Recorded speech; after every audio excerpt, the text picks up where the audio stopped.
फरक्काबाद है। मैं बहुत पहले, कम से कम हो गई होंगी 25 वर्ष, वहाँ गए। बढ़िया अच्छी व्यवस्था थी। टेंट हाउस श्री भारत सिंह जी चौहान, उनका टेंट हाउस था। तो वहाँ 2 पत्रकार पहुँच गए। हम नहीं समझ पाए। हमने कही कोई श्रोता होंगे। बोले महाराज आपकी बात का कितने % असर पड़ रहा समाज में? हमने कहा केवल 10%। उन्होंने तुरंत दूसरे पत्रकार से कहा कि लाखों का टेंट बर्बाद करवा रहे हैं महाराज, और 10% असर पड़ रहा, 90% नहीं पड़ रहा, इसमें दोषी कौन है? तब हम समझ पाए ये पत्रकार। हमने उनके हाथ जोड़े। हमने कहा ऐसा मत निकाल देना कि 10% असर पड़ रहा। बोले नहीं महाराज, वो तो आपने अभी बताया है।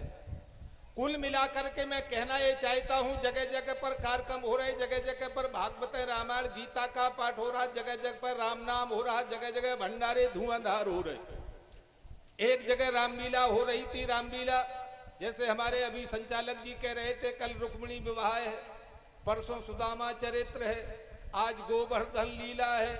मैं निवेदन करना चाहता हूं, वहां संचालक ने घोषणा कर दी कल रावण वध होगा, रावण मारा जाएगा, राम जी सिंहासन पर बैठेंगे। भारी से भारी संख्या में लोग बाग पहुंचे कि आज की रामलीला और रह गई, आज रावण मरेगा और राम जी का राज्याभिषेक होगा, धुआंधार मिठाइयां बटेंगी। भारी से भारी संख्या में लोग पहुंचे, दर्शक लोग पहुंचे। रात्रि के ठीक 1-2 बज रहे थे। संचालक ने चौपाई बोली, खेच सरासन श्रवण लग, छाड़े सर 31। अब राम जी 31 बाण छोड़ रहे हैं।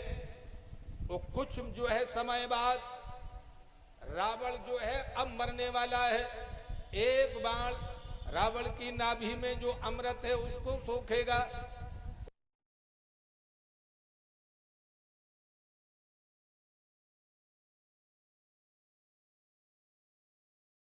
माइक पे बोल रहा वो।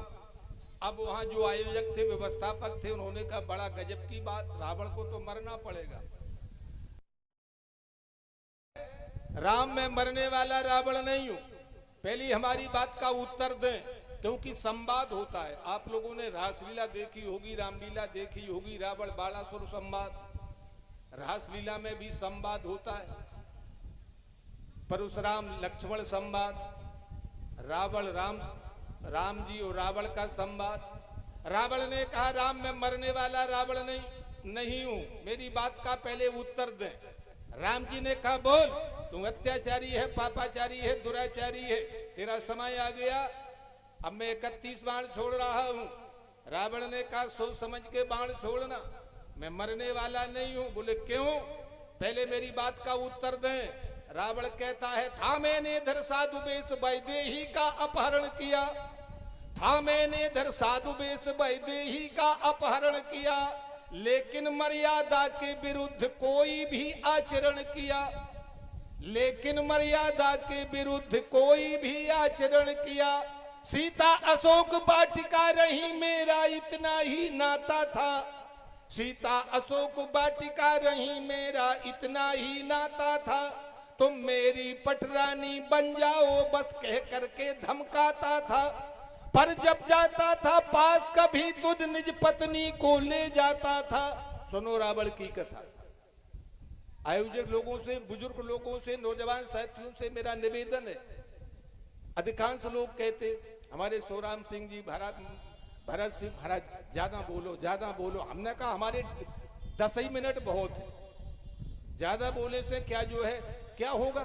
तमाम बोल रहे टीवी पे सुन लेना, 24 घंटा सुनो। मैं निवेदन करना चाहता हूं, रावण बोला राम में मरने वाला रावण नहीं हूं, था मैंने इधर साधु वेश वैदेही का अपहरण किया, लेकिन मर्यादा के विरुद्ध कोई भी आचरण किया। सीता अशोक वाटिका रही, मेरा इतना ही नाता था, तो मेरी पटरानी बन जाओ बस कह करके धमकाता था, पर जब जाता था पास कभी तो निज पत्नी को ले जाता था। मंदोदरी को साथ में लेकर के रावण हमेशा अशोक वाटिका में गया।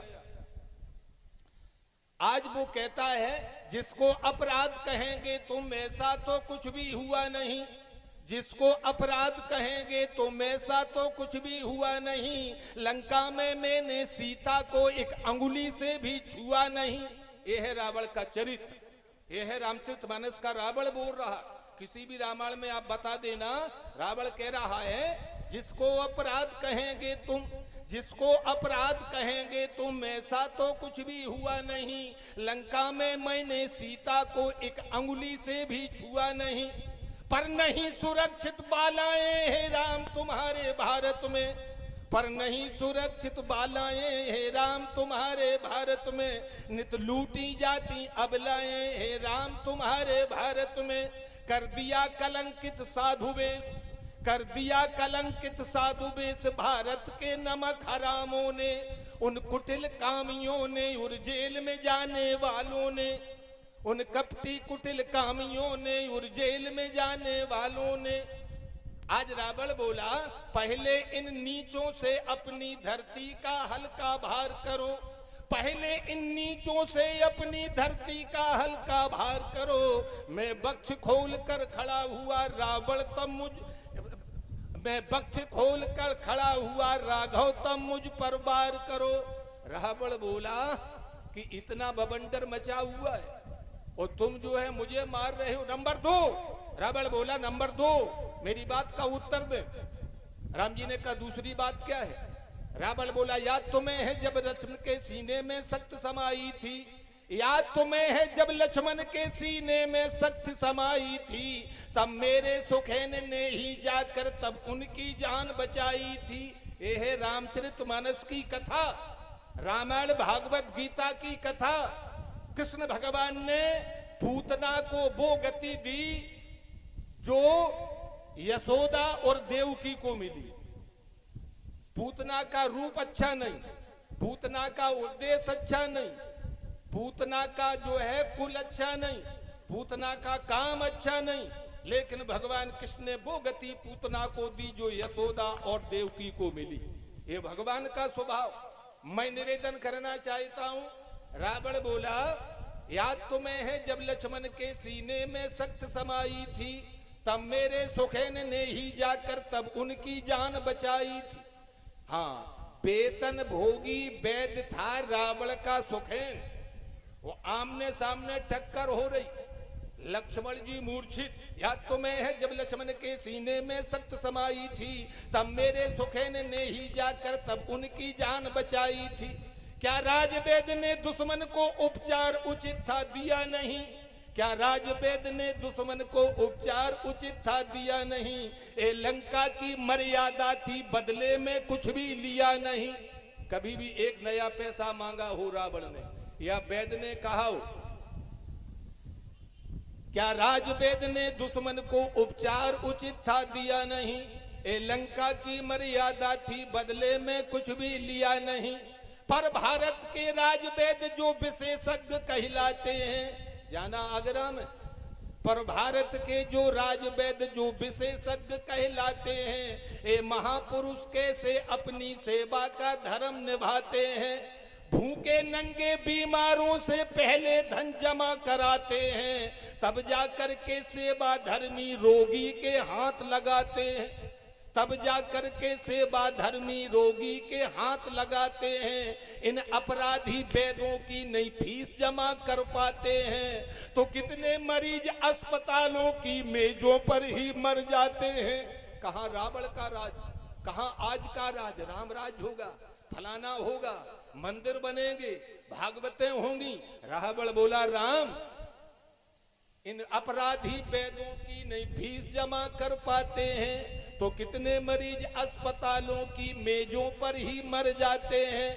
ए नहीं चिकित्सक हैं राघव ये धन के निपट लुटेरे हैं। रावण बोला नंबर 3 मैं तो लंका छोड़ो नहीं, इसी में समय चला जाएगा। कुल मिलाकर के मैं कहना ये चाहता हूं कि कहां रामायण की कथा जा रही, कहां भागवत की जा रही, कहां राम जी के जो है चरित्र जा रहे, कहां जो है कृष्ण भगवान के, कहां गोवर्धन लीला जा रही, कहां जो है भगवान शंकर की कथा जा रही। कल मैंने संकेत दिया था, वो कहां हम लोग जा रहे। मैं निवेदन करना चाहूंगा श्रोता महानुभाव, इसलिए हर व्यक्ति को मानना पड़ेगा कि पाप और पुण्य है, धर्म और अधर्म है, न्याय और अन्याय है। वो इसलिए मानना पड़ेगा कि एक अपन लोग बढ़िया भोजन किए हुए और जो है स्नान किए हुए बढ़िया कथा पांडाल में। अब तो आज तो हमारे होटल वाले पप्पू भैया ने कूलर मंगवा दिया, आप लोग चिंता मत करें, चालू होंगे कूलर, हवा भी लग रही है बढ़िया। कूलर की हवा में अपन लोग बैठे कथा कह रहे और सुन रहे। और एक आदमी इसी समय ठीक 3:30 बजे वीआईपी व्यवस्था में होंगे, काजू किशमिश की प्लेट सामने होगी, एसी में सफर कर रहे होंगे या बैठे होंगे। वो भी आदमी, समझ लो पहली बात, यहां आप लोग क्यों आए, अपन क्या कर, तो वो भी आदमी।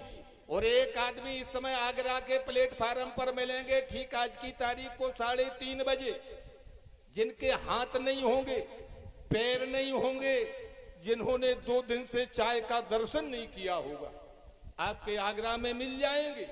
और एक व्यक्ति इस समय अस्पताल में पड़े होंगे, डॉक्टर कह रहा होगा घर वालों से बिगर ऑपरेशन के बचने की संभावना बहुत कम है। आखिरकार इतना डिफरेंस कैसे हुआ, इतना अंतर कैसे हुआ? एक अपन लोग, एक वीआईपी, वो भी तो आदमी है। मैं निवेदन करना चाहूंगा श्रोता महानुभाव, इसलिए ये बात हर व्यक्ति को मानना पड़ेगी। 4 वेद 6 शास्त्र में बात मिली है 2, और दुख दीने दुख होत है, सुख दीने सुख हो। इसलिए जो है हर व्यक्ति को स्वीकार करना पड़ेगा कि धर्म और अधर्म है, पाप और पुण्य है। कृतकम क्षयो नास्ति कल्प कोटि सतैरपि अवश्य में भोक्तव्यम कृतम कर्म शुभाशुभम। महाभारत, किए हुए कर्म का फल प्रत्येक प्राणी को 100 करोड़ कल्पों के बावजूद भी भोगना पड़ेगा। नहीं आप सोचो गंगा जी स्नान करे आए, परिक्रमा करे आए, भंडारा कर देंगे, वो मिटने वाला नहीं है।